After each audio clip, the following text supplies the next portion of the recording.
Do sol vos nasce a luz, neste azul que faz pasmar. Vós sois a luz. Espírito Santo. Em 1957, estou fazendo 60 anos agora, sou jornalista, músico, trabalho com plantações, com produção agrícola e com outras coisas também. Trabalho com ervas medicinais e atendo a quem me procura com o Santo Daime. Quando que tu tomou Daime pela primeira vez? Tomei quando eu tinha 20 anos, isso já está fazendo 40 anos. A cidade ela não foi feita para os humanos viverem nelas. Elas foram feitas para qualquer coisa, menos para que o humano viva nela. Ela apresenta um conforto que, na verdade, acaba sendo um desconforto perante a natureza. Quando você dá de cara com a natureza, você está fora dela, porque você vive em elevador, vive em supermercado. Então, eu estava cansado disso, cansado também de muitas injustiças. E eu, aos 20 anos de idade, eu fui procurar.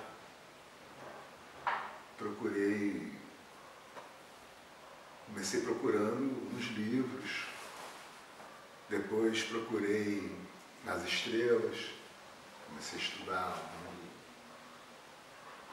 o mundo das estrelas, o mundo místico.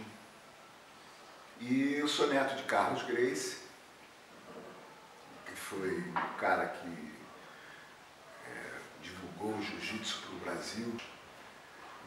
Meu avô, ele gostava de se chamar de botânico. E ele era um botânico desses herbeiros mais feras. Ele conhecia muito as ervas, ele sabia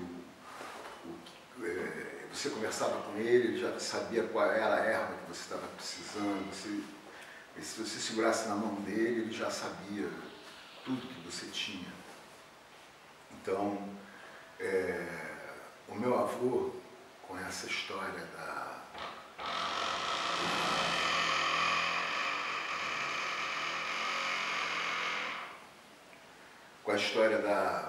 das ervas, ele alcançava compreensões do ser humano, né? Então ele falava muito sobre isso e me dizia que na Amazônia, uma vez ele falou isso para mim, que na Amazônia existia um povo de branco. Isso eu devia ter uns 14 anos, 15 anos quando ele falou isso, sobre isso. E mais adiante eu fui lembrando. Então, quando eu resolvi ir para a Amazônia, eu acabei me deparando com o Santo Daime. Já era fotógrafo, já tinha uma vida social firmada, já era profissional, já tinha meu dinheiro, já era um cara que trabalhava muito, né? Sempre fui um cara de acordar cedo. Antigamente você acordava às 4h30, não tinha nada, nem televisão tinha às vezes. Entendeu? Você ficava, teria um livro, teria alguma coisa. Teria alguma coisa para você, teria que ser outra coisa, seria um livro ou outras coisas. Mas eram poucas as limitações, né? E com isso eu comecei a me desenvolver com o yoga. Yoga. Foi. O foco você tem que apertar devagarzinho no disparador, só para você ver o foco. A primeira vez que eu vi o Padrinho Sebastião lá no Santo Daime, o Padrinho Sebastião do Santo Daime, eu o vi, na verdade, no espelho, fazendo esse exercício. Então, eu desde cedo que eu faço yoga. Eu comecei a perceber ondas sonoras, comecei a perceber ondas caloríficas, consegui perceber a cor das pessoas. E eu fui criado dentro dessa linha do ofício marial, né, como parte espiritual. você me perguntando mesmo? Sobre o yoga no yoga. Daime. Bom, o yoga, ele entrou por causa desses estudos, né? Eu estudando tudo, lendo tudo, lia muito, li demais. Eu acho que eu li o que eu li na minha juventude e na minha adolescência já valeu pro resto da minha vida. E acabei lendo um livro que meu pai, Carlos Imperial, me deu, que era do Rabindranath Tagore. Quem é esse ser? Ah, esse ser é uma maravilha, cara. Esse ser é uma das raros espíritos que Deus manda à Terra, ou que aparece aqui na Terra, entendeu?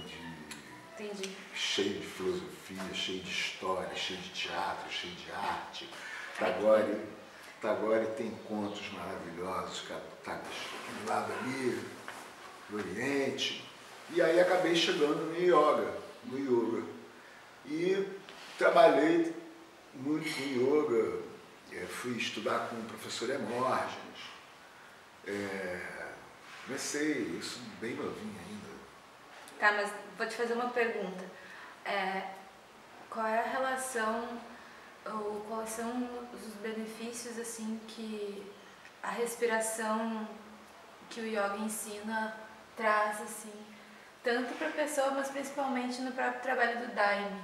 Foi num exercício de yoga, porque como eu sou fotógrafo, eu tinha um espelho na casa da minha mãe lá em Fortaleza, quando eu tinha 14 anos, que eu comecei a fazer yoga na frente do espelho. E muitas práticas, todo dia, fazendo aquelas práticas, eu comecei a imaginar como se eu fosse uma lente fotográfica. E comecei a trabalhar com o espelho como uma lente fotográfica, uma máquina fotográfica. E comecei a tirar o foco do espelho, trazendo o foco para o meio do salão, até a minha pessoa. Comecei a usar o meu olho diante do espelho como se utiliza um foco de uma lente. Quando eu trazia o foco da minha visão para o meio do salão, eu conseguia perceber, sem olhar diretamente, eu conseguia perceber em volta do espelho um monte de manifestações. Dei de cara com o Padre Sebastião. Isso no meu exercício de yoga. Ele me puxou para dentro do espelho, não sei quanto tempo que eu fiquei lá, mas acho que foi segundos. Mas foi apavorante, né? Ficar dentro do espelho preso, que eu sabia. Depois ele riu e me soltou. Aí eu... Nossa! Parece aí, história que tu lê. Por aí vai. Então o yoga, ela tem essa ligação, porque foi através do yoga que eu vi o Padre Sebastião. E outras coisas mais que eu vi. Mas o mais tocante nesse trabalho é isso. O yoga, ele é poderoso para tudo. Uma forma de preparar a sua mente e o seu corpo para você entrar numa percepção mais alta. Não é só uma prática, ele é uma doutrina para você preparar o seu corpo e a sua mente para você poder tomar, por exemplo, como era feito antigamente, o soma, que ninguém mais sabe qual é a receita, mas o soma, as pessoas criaram o yoga para poder tomar o soma. Por quê?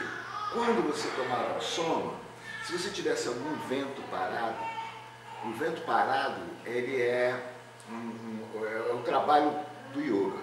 O yoga ele faz sair aquele vento parado de você. Acorda feliz. Aquela pessoa que acorda já não sei o que, não, acorda já feliz, bom dia sol, bom dia lua, bom dia tudo, bom dia o que for, entendeu? Bom dia, tô vivo? A questão da fome da alma, assim, a questão da liberdade da alma da pessoa e enfim, disso. É aí que vem, né, o condicionamento, né? Nós nascemos com a nossa percepção, e é onde é que o Santo Daime trabalha muito. Então nós temos percepção, mas tudo que vai funcionar é quando você percebe. Se você não perceber, dançou. Você não vai conseguir andar se você não perceber as coisas. Então, O trabalho do Santo Daime é aumentar a sua percepção. Aumentando a sua percepção, mais capaz você vai ficando de poder compreender tudo, entendeu? Então tudo que se apresenta para você, você compreende. E você não se coloca num atraso. O que é o atraso? O atraso é o seguinte: o atraso é quando você não evolui, certo? Então, se você não evolui, você fica enrolada. Entendeu? Você fica enrolado, porque você fica naquelas mesmas coisas antigas. A liberdade da alma, a alma, ela quer... Por que a alma ela tem muitos anseios? Porque ela sabe que ela não é só isso aqui. Entendeu? E o condicionamento da sociedade, ela faz você ser muito bitolado. Faz com que você não consiga olhar outras coisas existentes. E quando você não vê que existem outras coisas, você se torna completamente duro. Então você não se liberta, você fica o tempo todo dentro de um condicionamento social, familiar. Você, para ter liberdade, você precisa ser uma pessoa educada, uma pessoa amorosa e uma pessoa alegre, feliz. Porque esse tipo de coisa é que abre a sua percepção. Se você não for educada, amorosa e alegre, você não vai ter percepção. Você vai ter uma percepção distorcida. Tudo que você perceber, você vai digerir de uma forma ácida. Entendeu? Porque você já está ácido, você já está limitado. Então a liberdade da alma, ela vem quando você é uma pessoa educada, amorosa e alegre. Aí você começa a compreender as coisas, você começa a entender as coisas. Fora disso, começa a ficar tudo difícil, porque...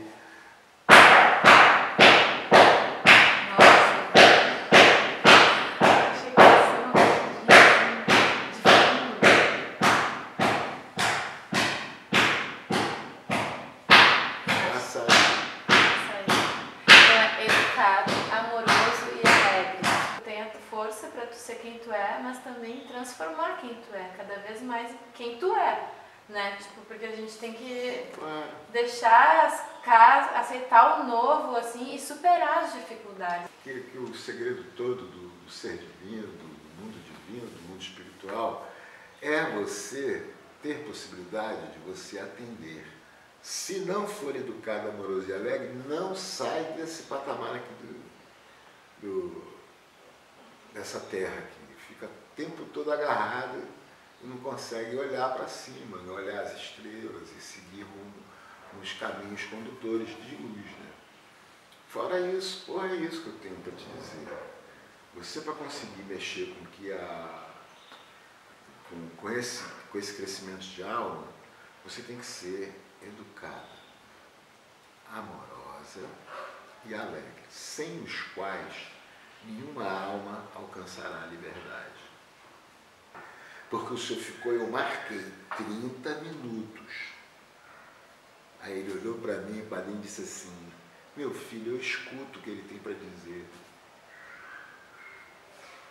Entendeu? Então está tudo aí, está tudo explicado, entendeu?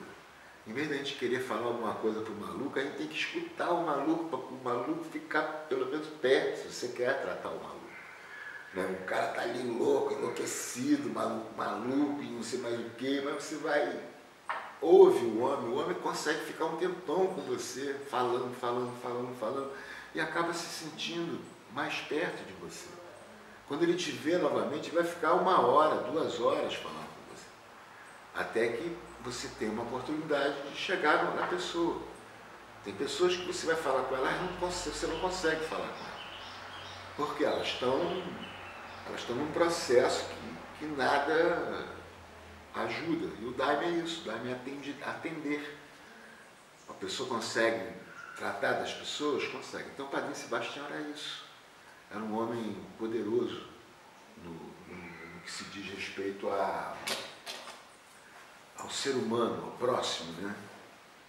E comigo não foi diferente. Eu cheguei lá, eu dei uma graça, né? Não vou nem dizer sorte, porque isso não é nem sorte.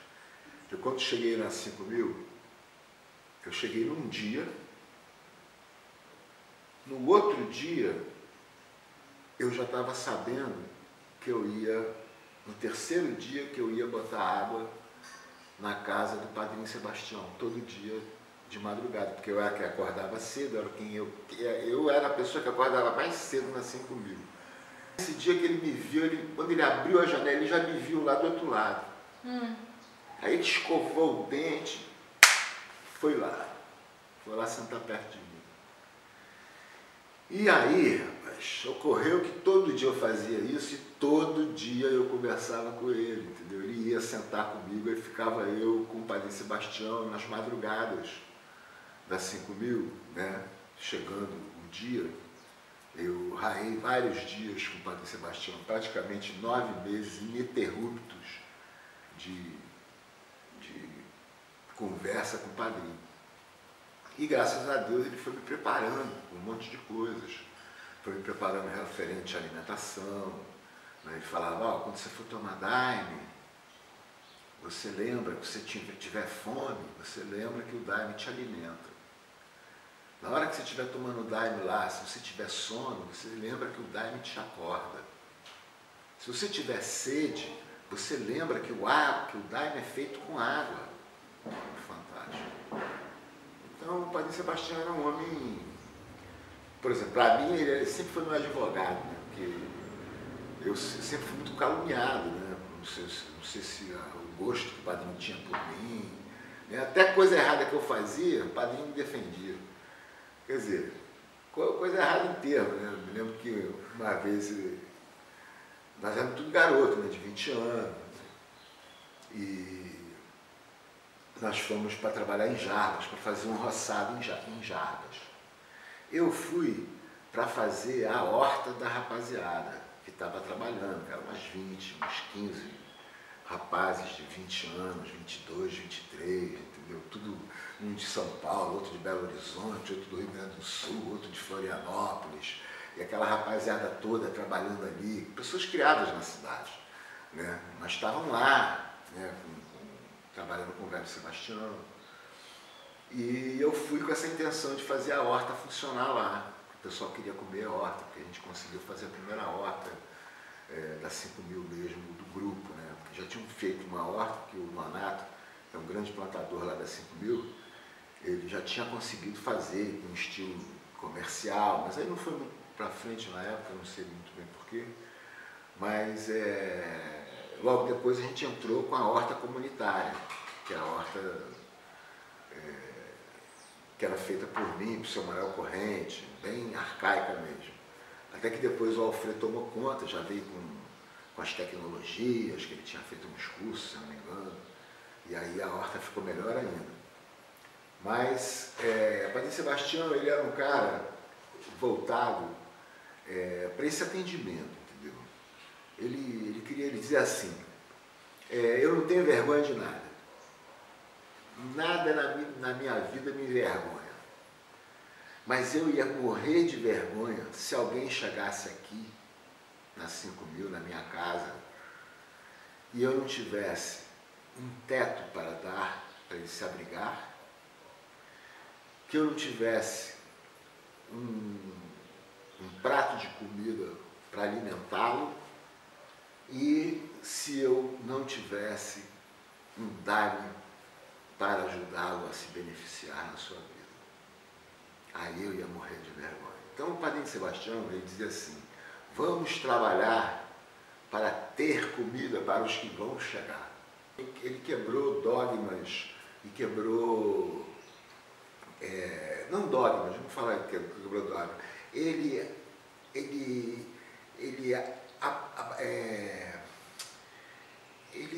fez mais aberto o rito. O rito do Santo Daime é um rito muito fechado, né? É um rito muito fechado. Se você for levar em consideração aos originais, por exemplo, a dona Peregrina, que comanda o Alto Santo, eles têm o rito como era deixado pelo mestre Irineu. Certo? O rito era, por exemplo, os fardados, eles têm que saber cantar sem caderninho na mão, que eu acho exatamente o que deve ser feito, né? Mas, vamos lá, O local dos fardados é um local dos fardados da casa. Não é qualquer um chega fardado e vai bailar. Acho que muitos problemas hoje que a população reclama advém da liberdade que o padrinho deu a todo mundo. Por quê?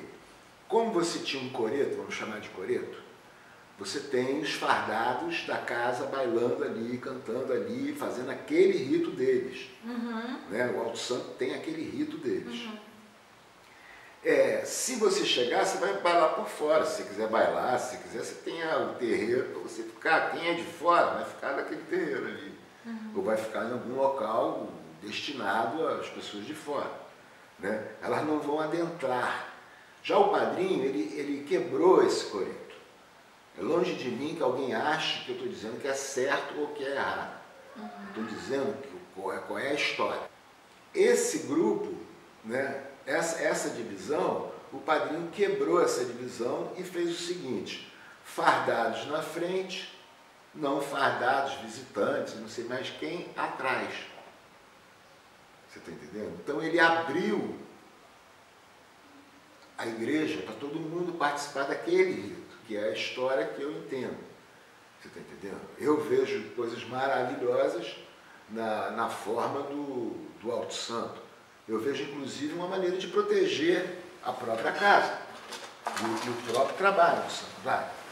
Porque cada um hoje, o cara toma Darim um dia, no outro dia seguinte ele já é chefe de trabalho que vai fazer, que vai abrir, que vai acontecer, que já está reunindo, já bota na internet, já chama, já bota preço. Casa. Né?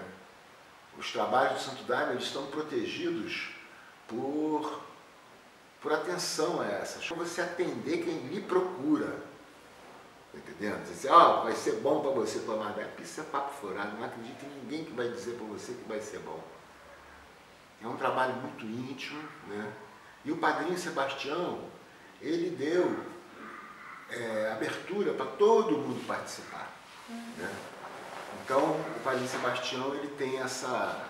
E outra coisa que ele fez, que foi uma coisa muito importante, ele dizia que a gente não podia ser irmãos só na hora do trabalho. A gente é irmão aqui, de farda, você de fardado, eu de fardado, a gente cantando inário, Jesus, Maria, José, não sei o quê, porque a gente tem que ser bom, não sei o quê, né? E depois, cada um vai para sua casa, tu não olha nem na cara do outro, que bailou do teu lado, você tá entendendo? Tu não conversa com a pessoa. Nem cumprimenta, vira apartamento, você tá entendendo? É como se todo mundo vivesse num apartamento e só se conversasse na hora do trabalho. Então o padrinho falava muito disso, ele dizia que a gente tinha que ser um povo unido em tudo, né? A liberdade ela é alcançada quando você alcança a sua liberdade dentro de você não se corrompe de acordo com o que todo mundo acha, o que a sociedade diz. Né? Pode fazer o que for, mas você continua ali em condições de estar bem, né? Você é educado, você é amoroso, você é alegre. Nenhuma porta se fecha, tudo se abre para você, a natureza se abre para você, as pessoas acabam se abrindo, porque não tem como.